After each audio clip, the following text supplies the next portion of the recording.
Welcome to the Cheating Secrets channel. My name is Howard Trimbitt. I am currently in the midst of the biggest transformation of my life. I avoided marriage until I was established in my career. Lilith, my first and only wife, was born a month after me. Earlier this year, we both celebrated our 50th birthdays. We had nothing to protect when we got married, so there are no prenuptial agreements. Lilith and I have been living in this house for 21 years. We moved here a year after we got married, and then brought our first child home 2 months after we settled in. Our second child joined us 2 years later. The children are now in college. Recently, I convinced Lilith that we should move to a gated community for couples aged 50 and older. As soon as we had firm commitments regarding the sale of our house, we signed a contract and allocated several $1,000s toward maintaining the new home. Now you understand why most of our things are packed in boxes. However, I do not intend to move into the new house. In fact, none of us will be moving.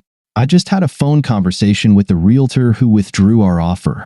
The loss of a couple of $1,000s was a small price to pay. However, our time in the old house has come to an end. We really do need to move because we attended the closing 3 days ago, on Monday. We have until tomorrow to hand over the keys. Lilith thinks that I left on a business trip yesterday morning. I haven't worked since I resigned a week ago. I bought a one-way ticket to Atlanta. From Atlanta, I have a car waiting, and I'll drive to the bay, then board a ship. In a couple of days, I should be in my secluded spot on an island. I do not plan to divorce Lilith.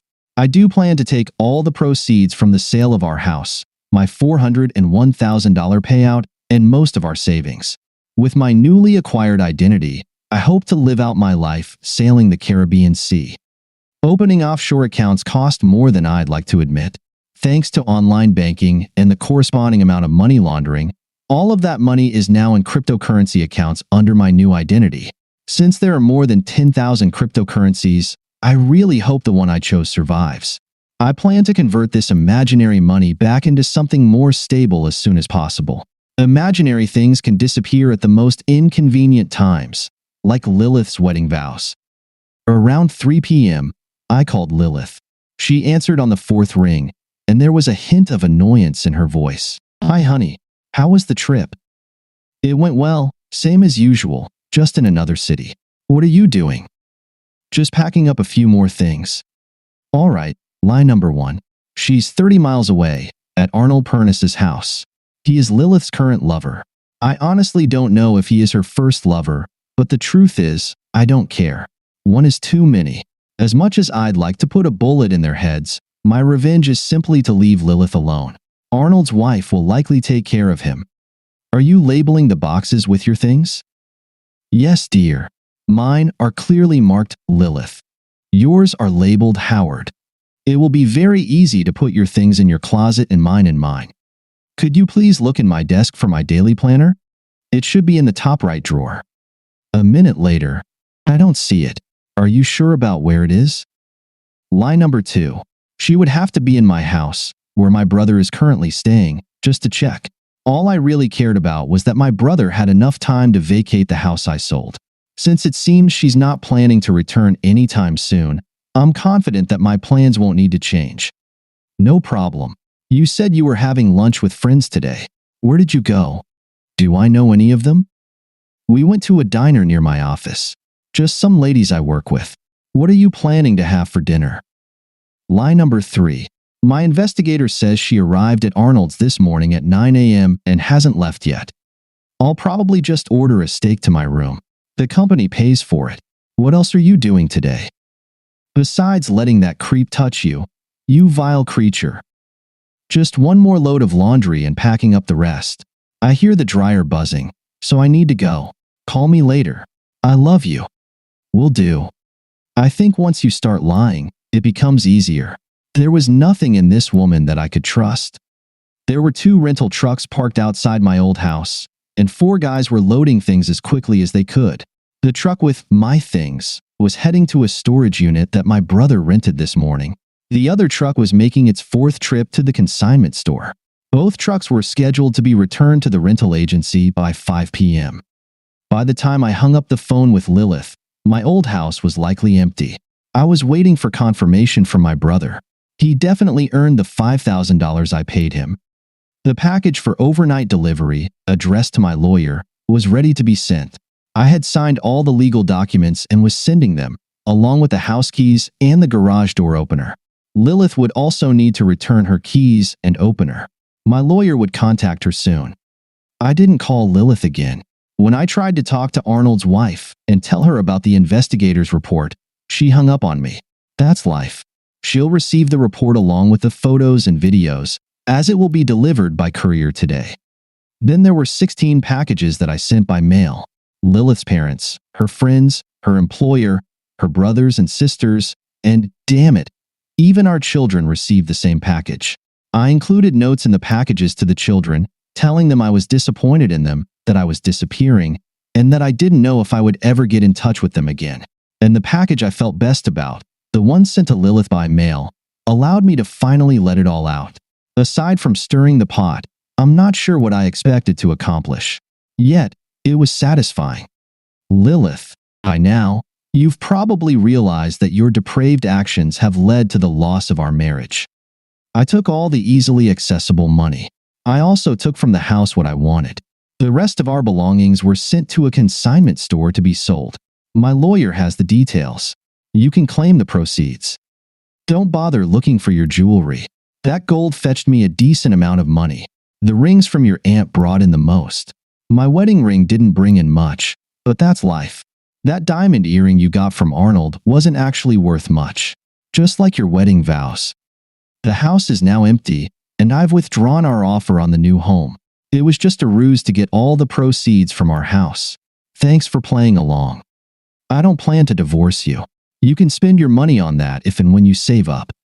I plan to replace you as soon as possible, but that's none of your concern. I've let the kids know that I'm disappearing. Since they were both aware of your affair and kept silent, I've decided to disown them. I've informed them of this. In reality, the market for old white adulteresses isn't that big, so good luck with any career you pursue.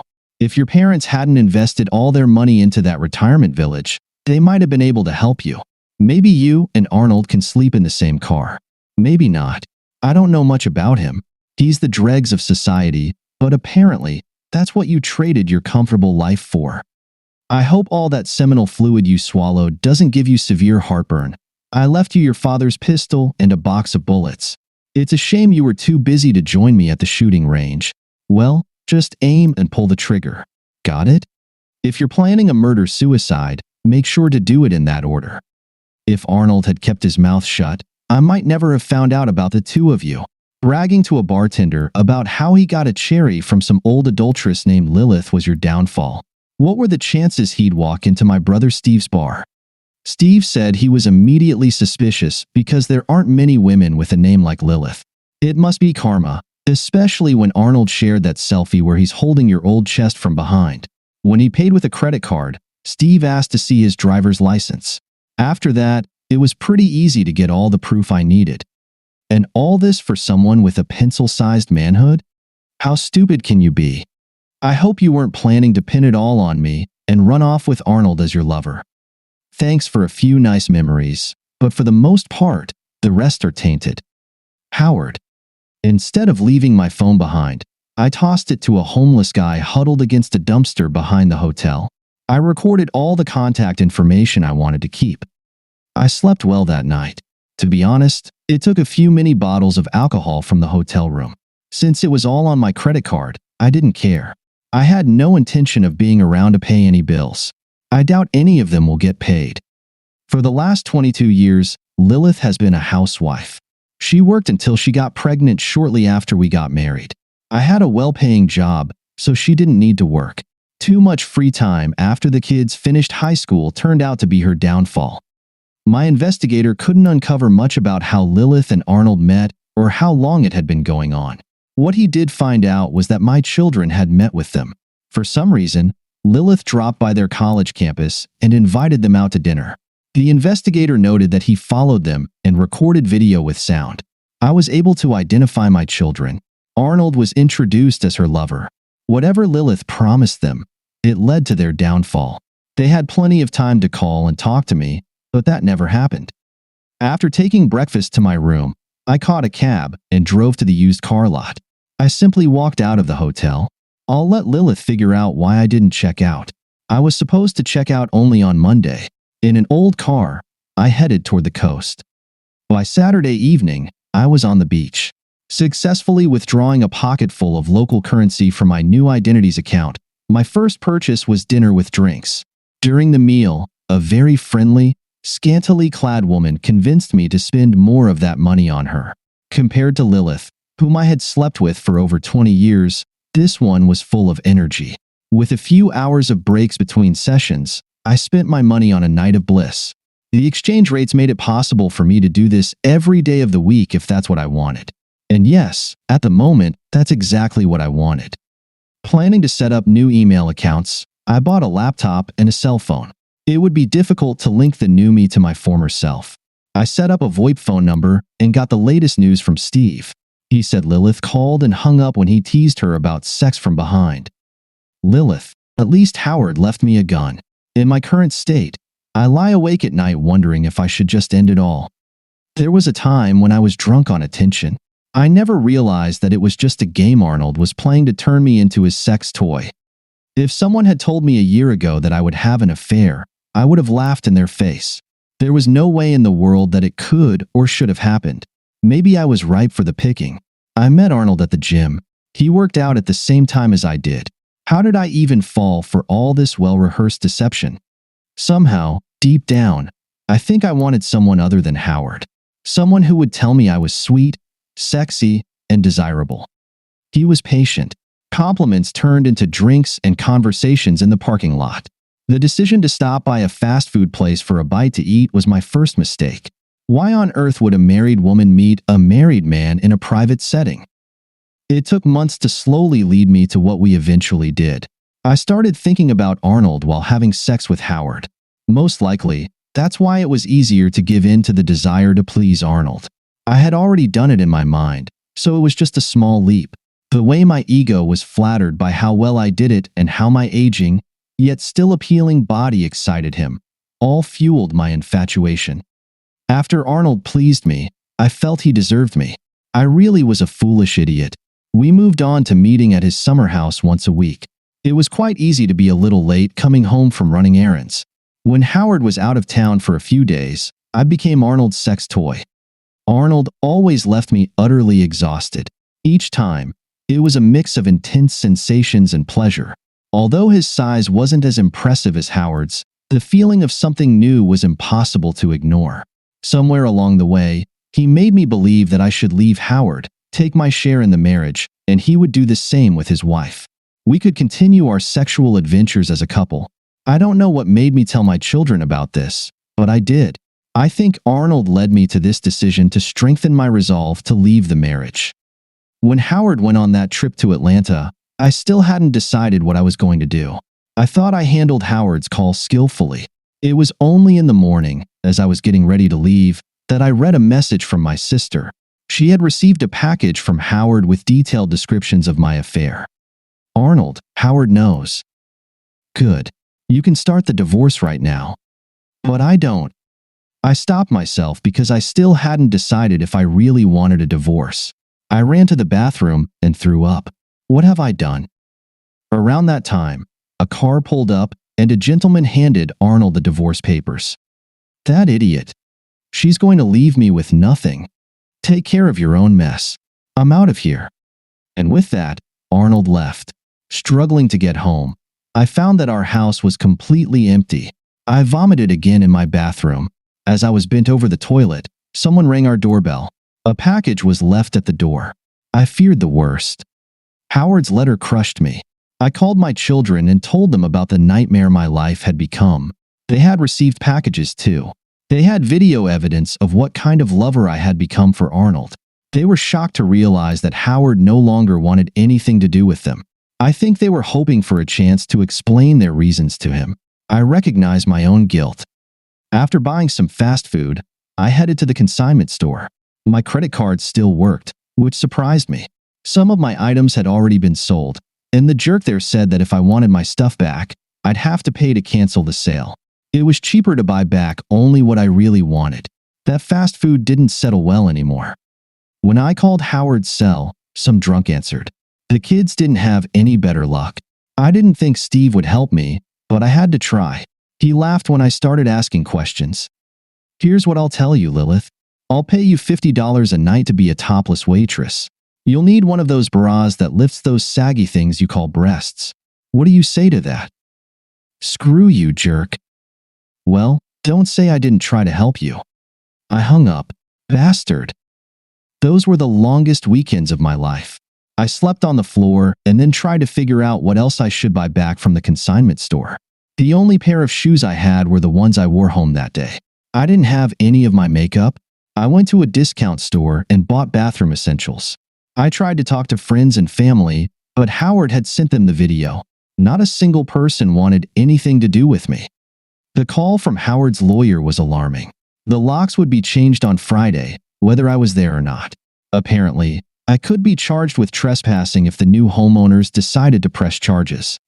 On Thursday evening, I loaded my worldly possessions into the car and spent the night in a cheap motel. The snotty kid at the front desk acted like I was an adulteress pulling some stunt. I had become homeless. I knew we had bank and brokerage accounts, but after reading Howard's note, I didn't expect to find any money. It took a lot of time at each institution to convince them that I had the right to access the accounts. I couldn't afford to rent even a cheap apartment with what Howard had left me. Fortunately, he hadn't canceled our credit cards. If I manage my spending carefully, I can live on those credit cards for a year or until they're revoked. My calls to find a divorce attorney only added to my pain. I didn't have enough money to hire a lawyer. None of them were willing to take the case on an unsecured basis. When Arnold called and told me he had nowhere to stay, I laughed at him. He suggested we get together for some sex. I told him where I was staying. Leaving the door slightly ajar, I sat and waited in my car. I left Arnold a note asking him to undress completely. A few minutes after he entered the room, I returned and opened the door to see a naked Arnold staring at me. I remembered what Howard had written to me. Aim and pull the trigger. I fired once, and the bullet almost perfectly hit his head, even though I thought I was aiming for his heart.